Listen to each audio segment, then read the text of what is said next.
The history of the Kowloon Walled City in Hong Kong can be traced back to China's Song dynasty.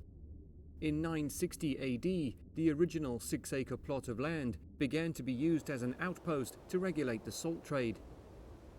Little changed until 1810, when China established a small coastal fort and years later surrounded it with a defensive wall. The fortification, however, failed to prevent the British, who in the meantime had colonized Hong Kong, from occupying the settlement in 1899.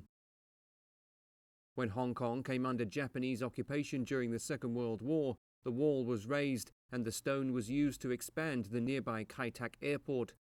The settlement returned to Chinese rule in 1945.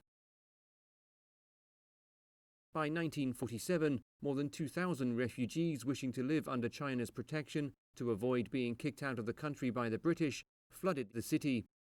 After Britain ended up adopting a hands-off approach, the city became a haven for those who wished to live outside the law.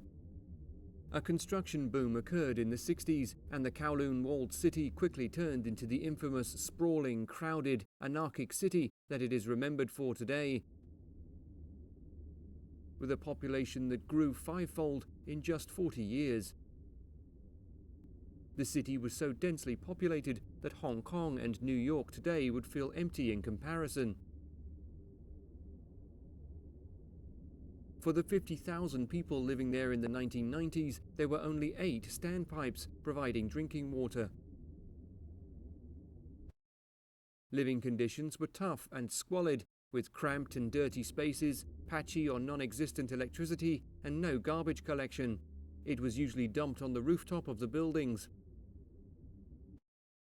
But the rent was, on average, only 35 Hong Kong dollars a month, about $4 US today, and no tax was paid.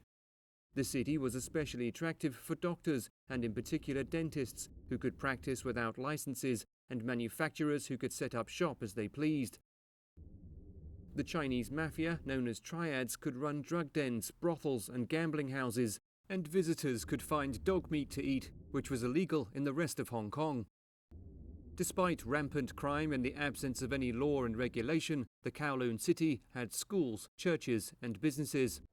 Its unique political status and anarchic conditions, however, made it an embarrassment for the British government, who eventually started tearing it down in 1993. The demolition ended in April 1994. Residents received compensation to leave, and the site was eventually transformed into a Qing dynasty-style garden.